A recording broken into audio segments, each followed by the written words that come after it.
Oh, yeah. There we go. Hey guys, Natalie Cutler-Welsh here from Go-To Girl, and I'm here today with the lovely Sarah Noble. Hi. From Mindfully You.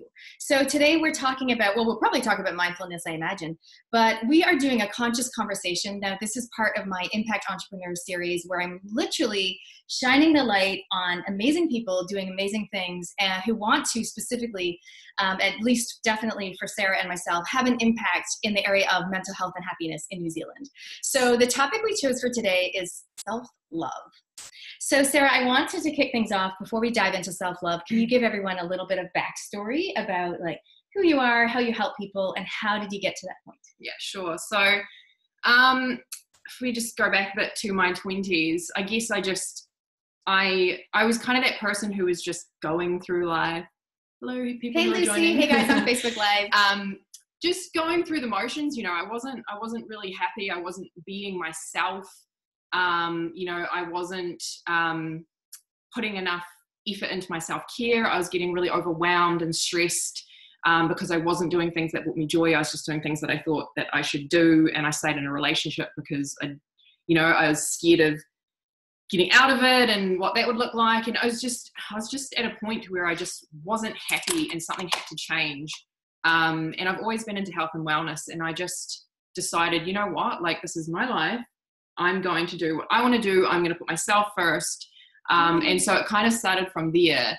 And I just sort of just delved head first and, went traveling by myself. And I just absolutely fell in love with, self-development, self-love, being authentic. And each year that goes by, I'm more and more authentic, which feels so good. And so passionate about it that I decided to, follow those passions and build my business, which is Mindfully You. So that is speaking, coaching, and also writing. I guess my main message is of self-love and authenticity. So learning to love yourself for who you are at each step of your life, because it will change. Yeah. Stress awareness and management. So that's been a huge thing. So all of this comes from my experiences.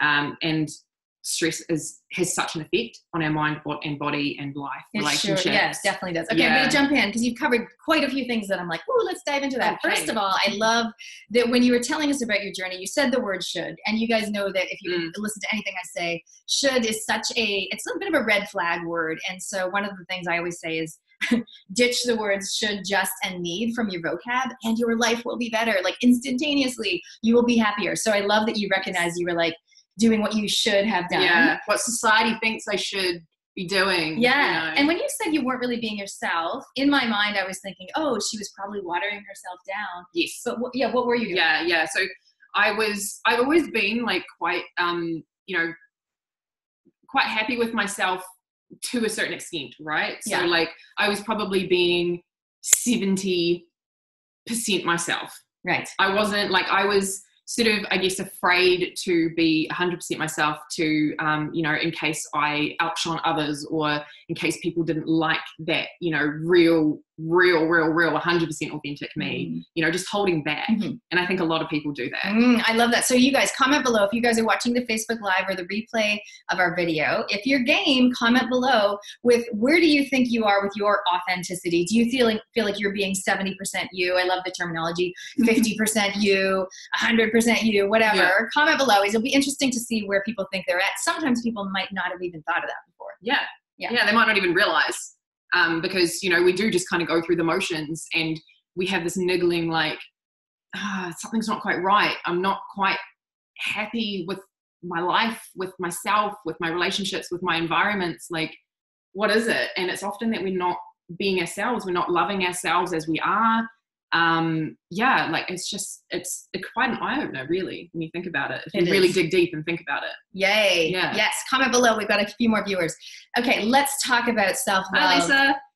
What does self-love mean? Like, what is that? People, it's a phrase, you hear it around the place, and people are like, self-love. Yeah. I want to say, I'll just throw it out there, right? Self-love isn't selfish. So can we talk about that? Yes. And can we talk about self-love versus, or overlapping, self-care? Yeah. Cool. So can you... Yeah. So, what you said, first and foremost, self-love is not selfish. At the end of the day, the longest and biggest relationship you have is with yourself. So you have to put yourself first, yes. because you are living in your mind. You know, nobody else knows what's going on there. So to love yourself as you are is absolutely key. And for some reason, it's very, very hard these days. There's many reasons why.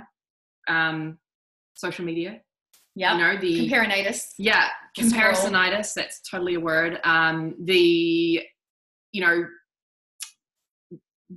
magazines and the movies and things that portray things, the highlight reel, you know, things like that. And it's very hard to think that the way you are isn't good enough.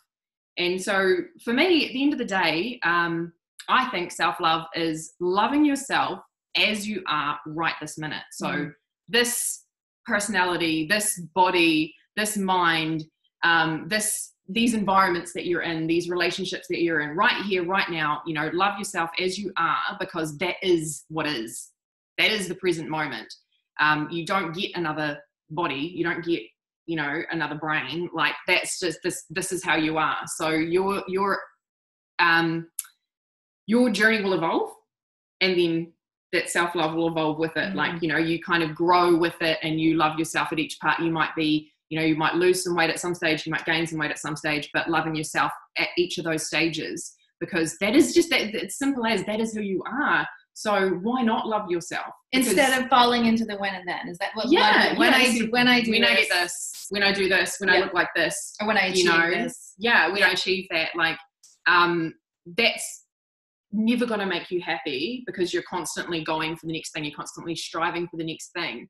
And what's important is the here and now. So, you know, I love myself as I am. There might be days where, you know, you're like, oh, I'm struggling to love myself today. And I think that's absolutely normal. And the key there is acceptance.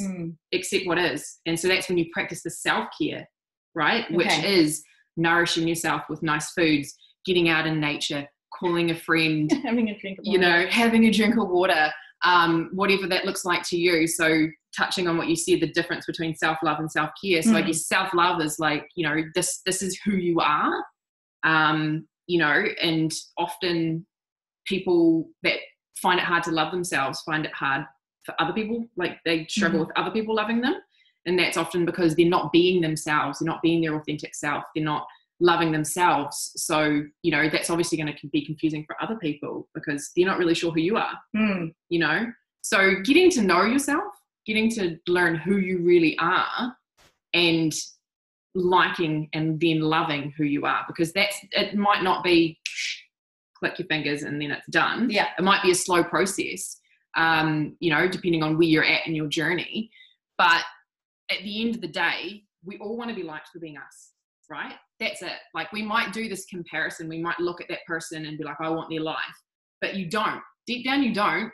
You want the idea of their life, but as you.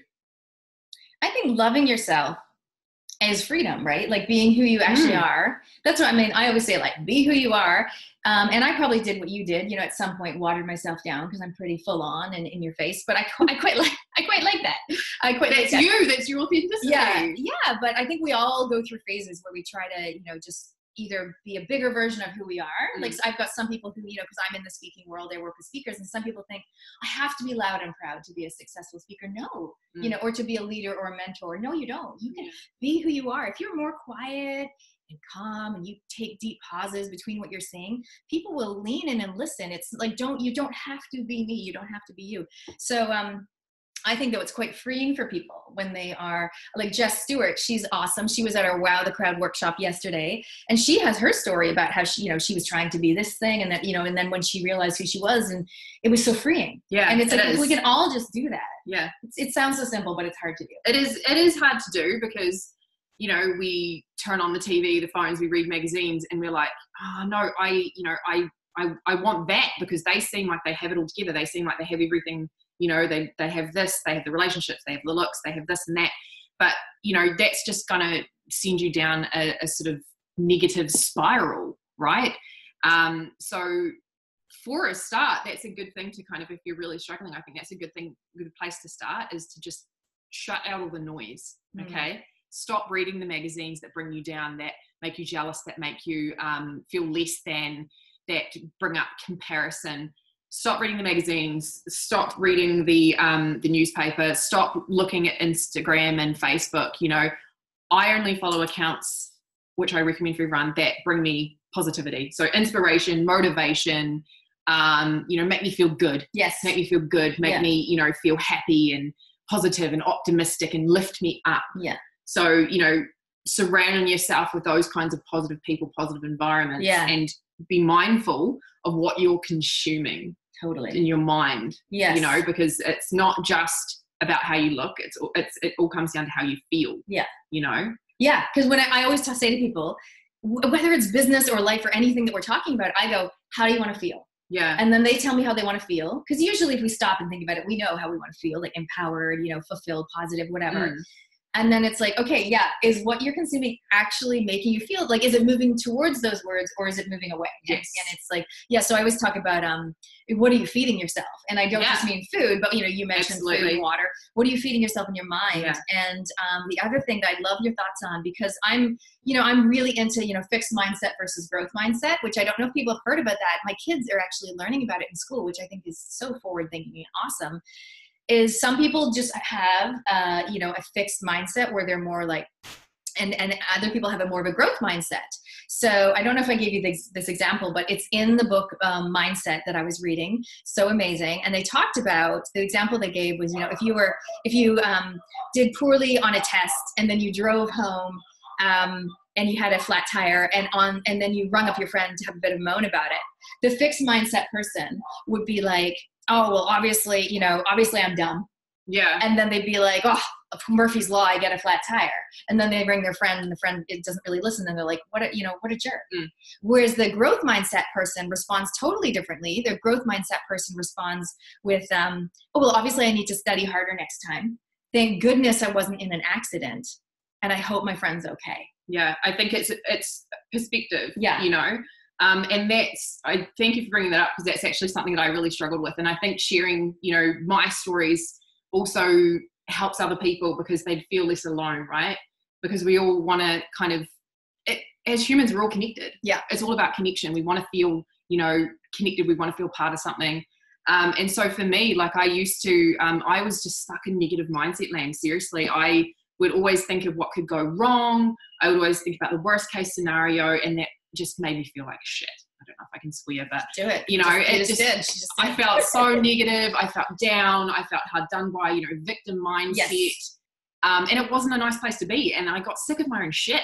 Basically, I was so sick of feeling like that. I was like, I don't want to feel good. I want to feel positive. I want to be optimistic. I want to choose to think about what could go right and get excited. Yeah. So how do you make that leap though? Because so many people listening, I imagine, will be like, yes, they'll either know somebody, you know, who does that. Yeah. And everyone does that at some point, right? Like, you know, my husband will be late from work and I'm like, oh my God, what if something worse thing happened? Like I do that for a moment, but I think the key is snapping out of it.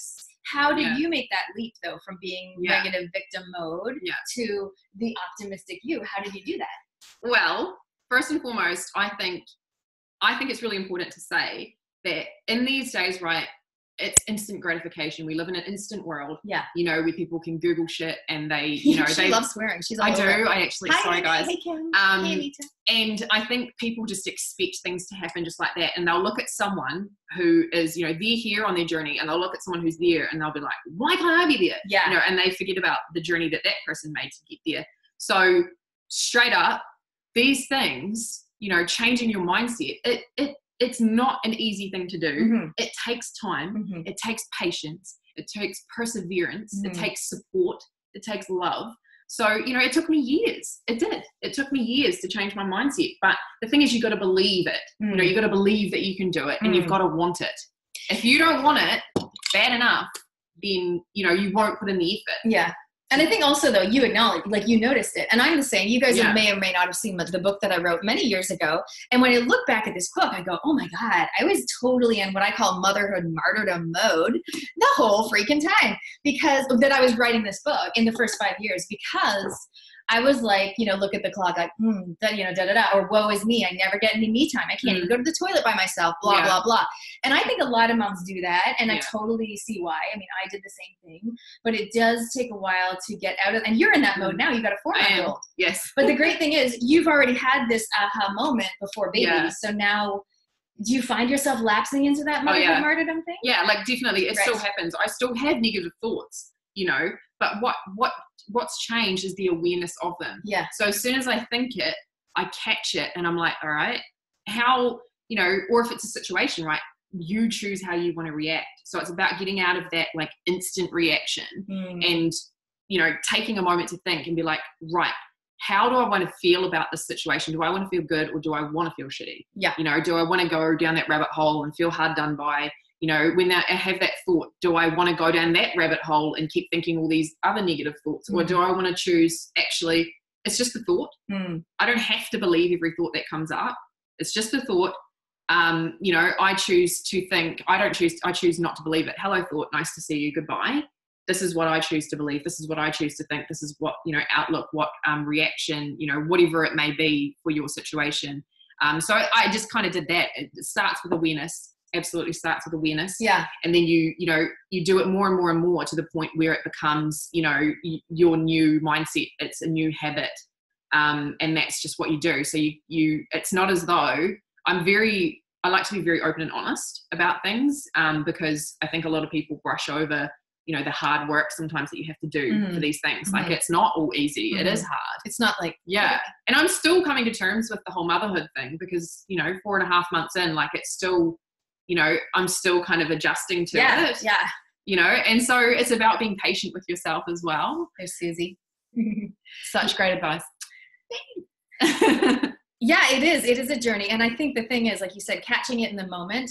And then sometimes, you know, the terminology is helpful, like going, oh, hang on a second, I'm being a little bit fixed mindset about this, and because you can grow into a growth mindset. I think some people are predetermined to, you know, some people kind of have more of a growth mindset personality, but if you have more of a fixed mindset, you can grow, you can move in. And I'm a growth mindset personality, but I was definitely being really fixed mindset in these 5 years. I was like, I was having like a poor me party left, right, and center. Yeah. And I think, you know, you said in those moments you can choose kind of almost what door am I going to walk through, the poor me party door or the like optimistic. How do you want to feel? It comes back to that, doesn't it? Do you want to feel negative and crappy all the time, or do you want to feel good? Sometimes you need those days where you literally you're in bed all day and you read a book or whatever, you know, like that's fine. And you are totally allowed those days. But, you know, it all comes down to just awareness and reactions and choosing your thoughts and choosing your actions and knowing that you can, you know, that you have a choice. Everything, you know, you get to choose. No one gets to tell you how to feel. Yeah. You know, you decide. And, you know, that's what I love, empowering people to give them that push to know that they can do it. Yes. Yeah. One of my cheesy phrases I love, like, you are the CEO of your own life. Like, you actually are. And yes, I work with entrepreneurs, so they get that languaging, but I think that's true for anybody, like in terms of choosing your mindset, choosing who you hang around, choosing what you're reading, choosing what you're eating and all that stuff. For you guys listening, I would love some comments from you guys in terms of what do you do, you know, when you realize you're being a little bit, you know, motherhood martyrdom or poor me or fixed mindset.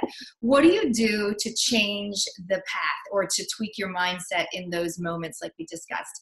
Because sometimes people have little exercises or things that they might catch themselves. So we'd love to hear what you guys have tried. Does it work for you? Susie says, same energy. You just have to listen to you. You are enough. Yes. It's that intuition, you know, and I think on my personal journey, like I've always had this feeling like in my gut or my stomach and, you know, that saying, do this thing, but I've always listened to my mind, which is, you know, your ego is going to try and keep you safe, right? And your mind's going to tell you, oh, well, you should just do what everyone else does, or you should do that because it'll keep you safe. Or, you know, you feel like you should do it on that logical level, but your gut's saying, oh, no, do this. And it doesn't always make sense and it's scary, but, you know, the more I tune into it, the more I follow it, and every single time it has not led me wrong. Yeah. You know, and these things like, you know, your book, right? You're saying that you were in sort of that whole motherhood martyrdom kind of thing, right? Well, but if there's no need to look back at that and, you know, regret it or feel bad about it because it's a lesson. Yeah. Right? Everything is a lesson. there's always something that you can learn from it to grow, to grow and to step into that next version of you. I think, anyway. Yeah, definitely. So do you guys think you are good? Are you good at self-love? Do you struggle to really do the self-love thing? We'd love to hear your comments. I feel like I'm good at self-love. I feel like I'm not amazing at self-care. And I know they overlap. But like for me, like probably don't drink enough water, probably like my husband will come home and he'll be like, have you had lunch yet? And I'm like, no, because I'm working, because I love working and I want to get stuff done while the kids are at school. And, so that kind of thing. I mean, is that a thing to be separate, or are they actually so entwined that I'm fooling myself? What are your thoughts? I think they're separate, but overlap. Yeah. Basically. So I guess self-love is more about like loving yourself, mind, body, soul as you are, like, but self-care is about actually nourishing that mind, body, soul that you have, that where you are. So, drinking the water, putting nourishing foods in your body, taking some time out for you, meditating, go for a walk in nature, whatever self-care looks like for you, because it's different for everybody. So I think, but I do think it intertwines, because the thing is, if you want to love yourself, right, you need to feed yourself that love from your mind and, from the, for your body too. And so that includes eating. Yeah. I think it comes back to what you just said, like prioritizing, because I will, like, while I love myself and I'm confident and all that stuff, I will prioritize other people's, like my people that I work with, getting the work done, getting that thing, which I love. But it's not making, sorry, we got dings and dongs going all over the place. It's not making me a priority. So I see that, like, I see that. And if I was, because I love going for walks in nature. And I did go for one this morning, but I also, oh gosh, sorry, someone's trying to ring me real bad. I also, so it's, I guess it's like prioritizing yourself. Yeah, while also doing what you want. Because before, when you gave those examples and you said should 3 times, you were like, I should do this. Your head says you should do this, you should do that. But my gut, my intuition, my heart's like, no, I don't want to do that. I want to do this. Yeah. But it is getting over that hump of like, will I be rejected? Will I be judged?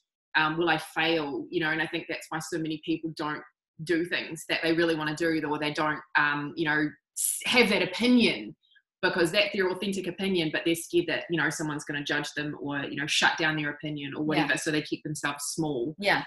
So, the key here is, going back to that acceptance, but also just, start slowly, have patience, like try out, having that opinion just around, your close family and friends, and then you can extend it to your work colleagues, and then, bigger. So depending on what the thing is that you're struggling to love yourself, whether it be your body, whether it be your your personality or aspects of your personality or whatever it is, you're ashamed of something in your background or your past or whatever it is. So that looks different for different people. So you would focus on those different areas. But obviously self-care certainly feeds into the self-love, I don't think you can have one without the other. So people could actually, you said start slowly. Some people, they might be like, okay, I'm going to start slowly. I'm going to listen to that meditation. I got the Calm app. Haven't listened to it, I'm going to do that. And so that might be a little toe in the water, or I'm going to go for that nature walk. Whereas, right, that's one way they can start slowly. They can start with the self. Just one, start with one thing. Yeah. Start with one thing. And the thing is that diets are bullshit, right? Like there is no one size fits all diet for every single different person on this planet, that end. So it's exactly the same for self-love, self-care, authenticity. What lights you up what lights me up isn't gonna light you up, so you've got to do, like I always say, for example, exercise. Why do people go to the gym if they hate it? Yeah, seriously. If you love yoga, do that. If you love going for nature walks, do that. So it's about finding out. I just love it because we're feeling straight up, like what is it? What is that with the gym guilt? Gym guilt. I hate the gym. So much. Okay, the other thing I got to chime in on, I know this is not necessarily self-love, but I really get fired up when people say like FOMO, fear of missing out. I'm like, dude, if you wanted to be there, you could have, like, what is FOMO? It really, I feel like if you want to do things, do them. You would prioritize it, wouldn't you? You prioritize what's important to you. So if you continue to sit on your ass and eat, chips all day, well, clearly eating nourishing food and going to the gym, if that's your exercise of choice, isn't a priority to you. you know, so, and you sit there and you wonder, well, everyone else is doing these things, you know, why can't I? It's because you're not prioritizing it. You're not actually making the effort to do it. And it's about finding out why, you know, digging deep. So another aspect that people don't sort of, I think about is, you know, asking ourselves why. So is there a story behind it? Like, it's not always just simple. You know, there could be limiting beliefs that you have that are stopping you from loving yourself. Stories that you tell yourself that you've believed, you know, stories from your past, from your, you know, the way you were brought up, your upbringing, like your mum or your dad might have constantly said, you're not good enough, you're not good enough, you're not good enough, to the point where you then believed it. Yeah. But guess what, guys? You're an adult and you get to choose what you believe. You don't have to believe those stories that you know, were told when you were younger. Because that is what, you know, kind of what leads us to be an adult, is we soak up like a sponge everything when we're little, and particularly around our parents, right? And they're doing the best they can, just like any parents are. But a lot of limiting beliefs come from that. And so, you know, we might believe that, you know, we're a disappointment or something like that, and that'll carry on to our adult life. Yeah. But it's about recognizing that and digging deep and realizing, oh, I actually, you know, I have this limiting belief. I have this story that, you know, is that something you help people with, the limiting belief? Because I think people know, they've heard the concept, probably limiting beliefs, but sometimes they're like, okay, yeah, got that. But like, how do I get rid of that? Because I mean, I'm almost the opposite, where probably part of the reason I'm so confident is I never got any of that negative stuff. It was all like, you can do anything, you know, you're great and all that. My limiting belief is, if I'm not with my kids, I have to be working and earning money. Right. So as a result, that's me. And that plays out into adulthood, 45 years old, working all the time, love what I'm doing, really good at it, but not prioritizing my nature walk, meditation, water, journaling. And I bet do you get like anxious or tense or stressed if you aren't working? Yeah. Or if Matt's around, like on the weekend, this is when I used to do my podcast and blogging all the time, and he'd be with the kids, and I'm like, oh, okay, so he's with the kids, so maybe I'll go off and do some work. Yeah. Like, it's so for me to not work, so that, it's hard. Yeah. So I get people's, they'll have a different limiting belief, but I get it. I get it. It's just a different story. What's yours, you know? And the key with it, again, is awareness, right? So you're aware of that limiting belief. Yeah. So then you can start. Then you can start that journey. Put down the computer. Must walk away from this. You know, start small.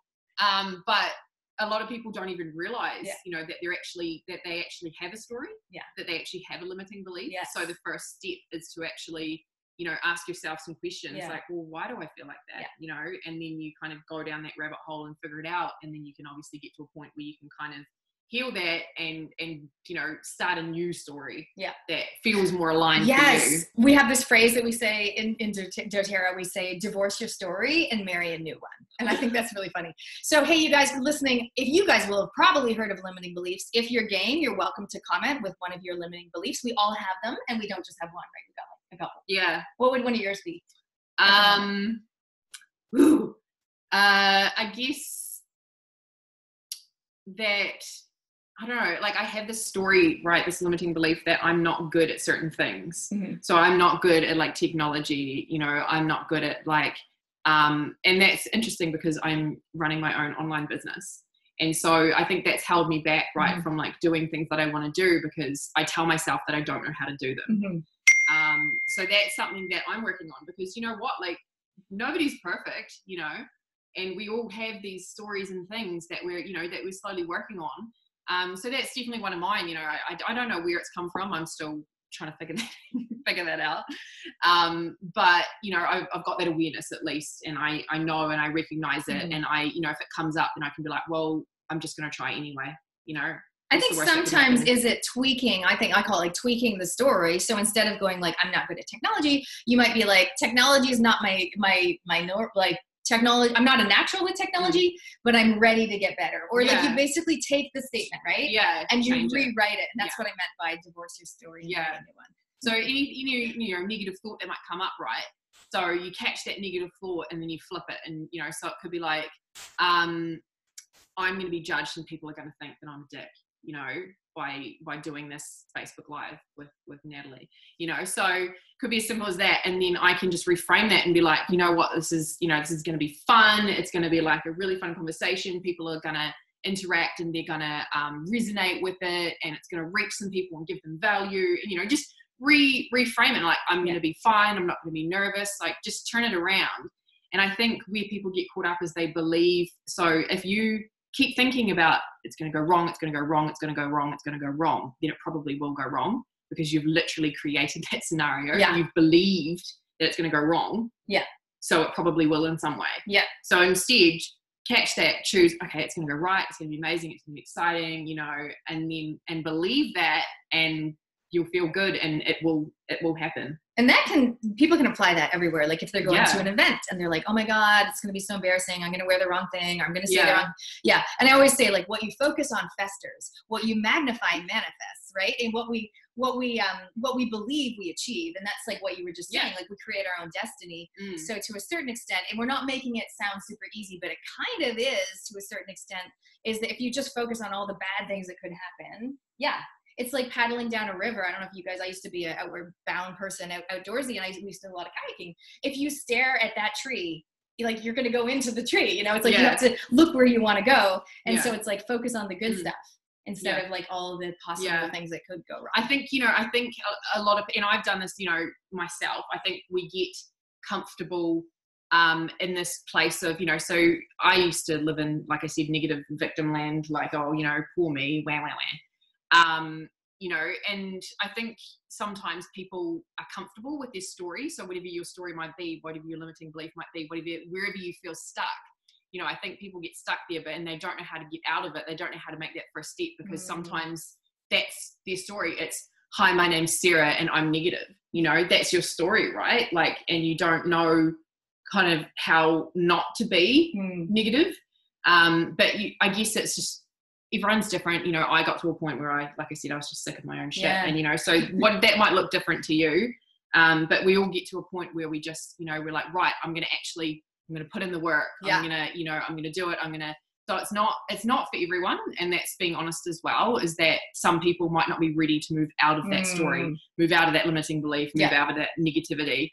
But when you're ready and you know, you've got that fire, then you can make amazing things happen. You can change your mindsets. You can go from negative to positive, and you can do these things that you have been telling yourself that you can't do. The power of the mind is incredible, absolutely incredible, and I know firsthand, and that's why I'm so passionate about it. Yay, that's awesome. Can you guys comment with one word of how you want to feel? I think it's such a good question. How do you want to feel?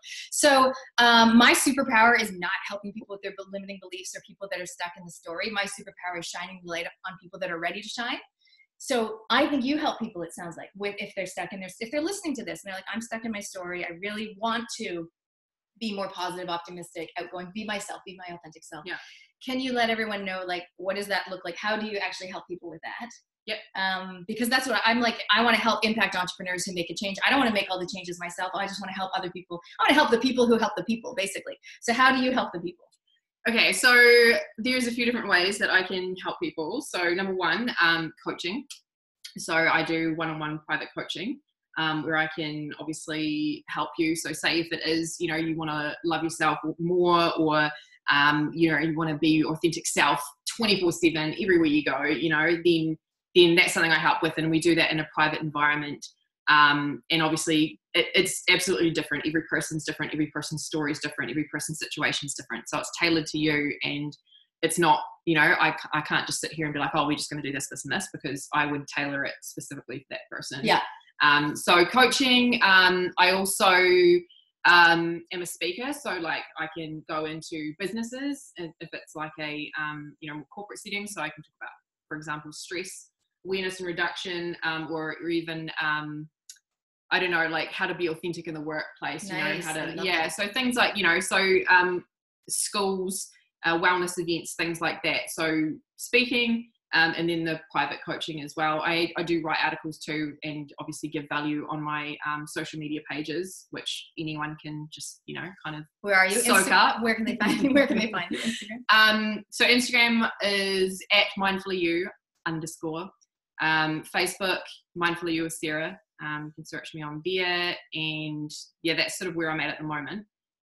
So you can just find me on there and contact me privately if you have any questions. I have a question. Can you tell us about your tattoo? So this is actually, I've got a few. This one's really cool, and people think it's the buzzy bee, but it's actually in the wings, it says believe in yourself. Sorry, positive in yourself. So be positive, be yourself. And that was kind of a while ago back in my journey where I wasn't quite where I was now. And I was like, I want to be positive, because I said I was negative a lot, and I want to be myself. And so I had Hi, I'm Sarah, and I'm positive. Yeah, be positive, be yourself. And this one, there's actually 2 different ones. So this one says, show the Facebook Livers, they're missing out. This one says no matter what. So it was more of a reminder to myself, like, no matter what, it's going to be okay. No matter what, you know, things are going to be fine. Things will work out. What's meant for you will be. And, any kind of difficult situation I'm going through, I can be like, no matter what. Cool. Be yourself. Yeah. Be positive.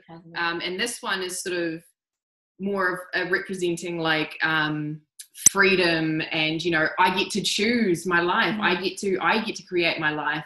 The birds are free, do what they want. And if I don't know if you guys remember the old what are they called? Dandelions? Yeah, and you blow them and make a wish. Yeah. So it's just kind of like portrays like, I'm in the driver's seat. I'm the CEO of my life. Yes, I can do whatever I want. Yeah.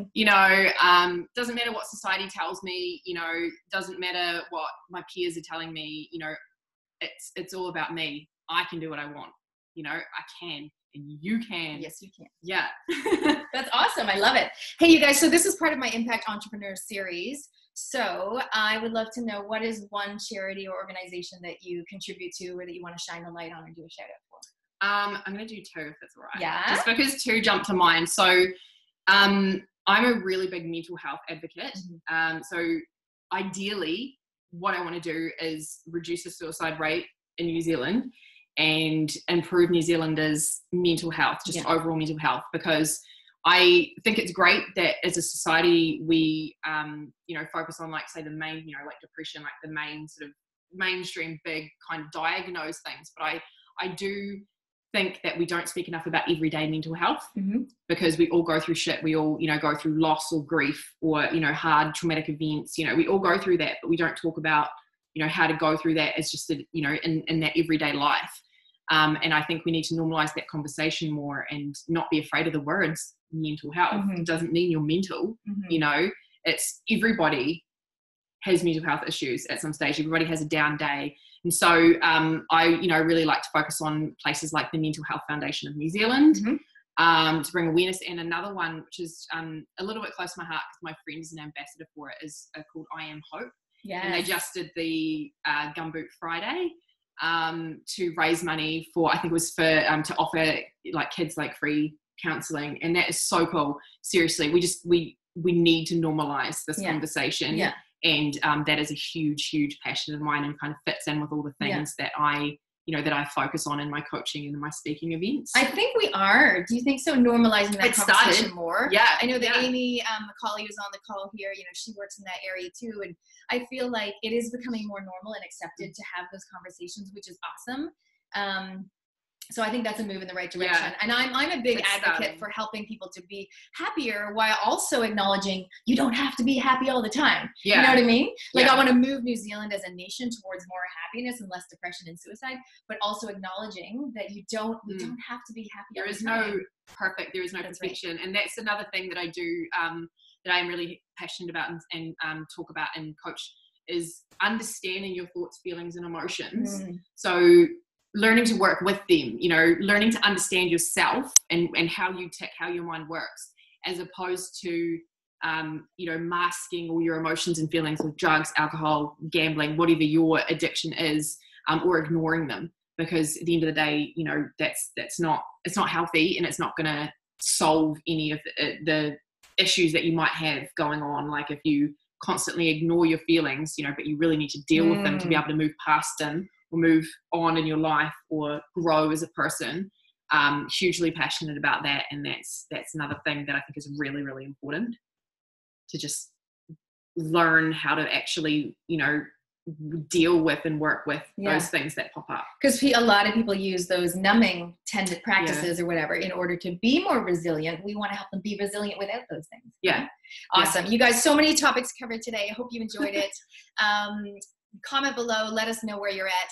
And how do you, coming back to the first question we asked, are you being your authentic self? Do you think so? Like 100%, 70%, 50%? We're keen to hear what you guys think.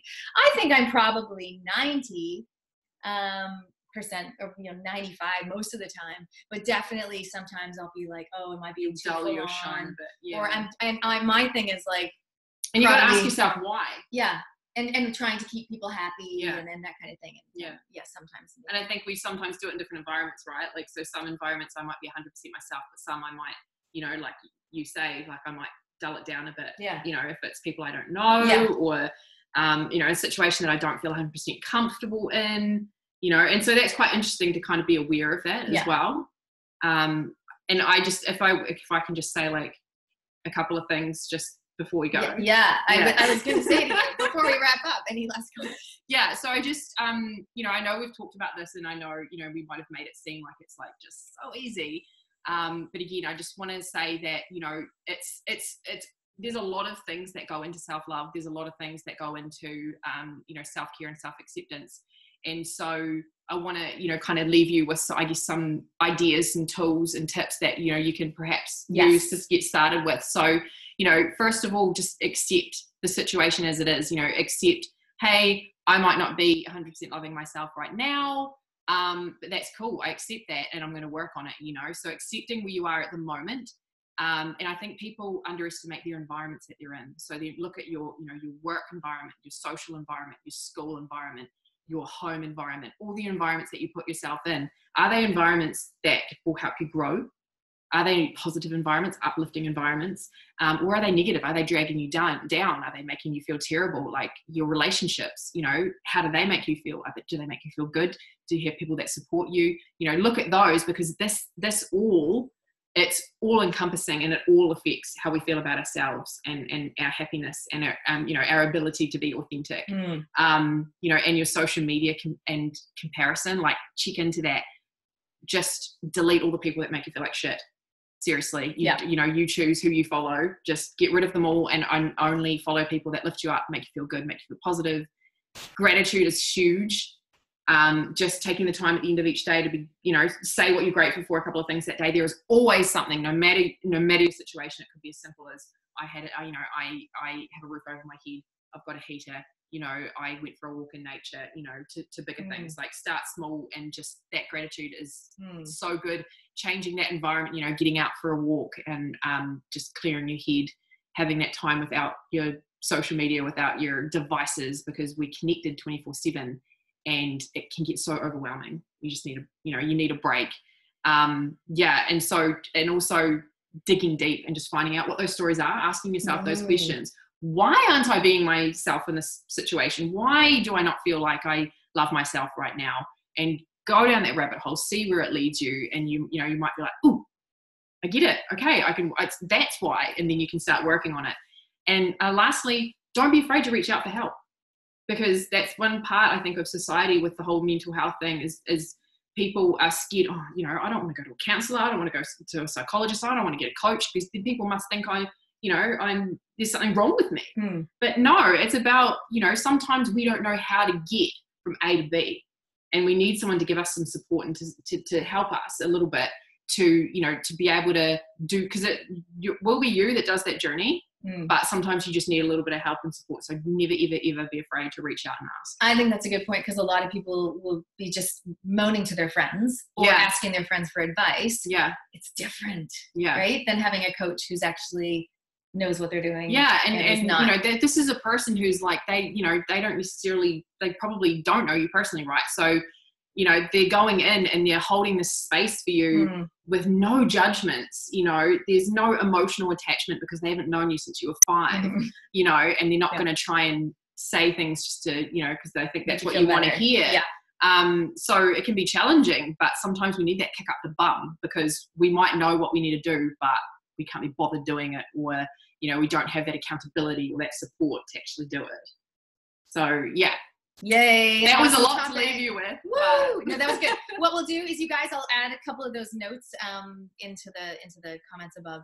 And awesome. Thanks, guys, for joining us today. Hope you enjoyed this conscious conversation. Sarah Noble, Mindfully You, thank you for joining us.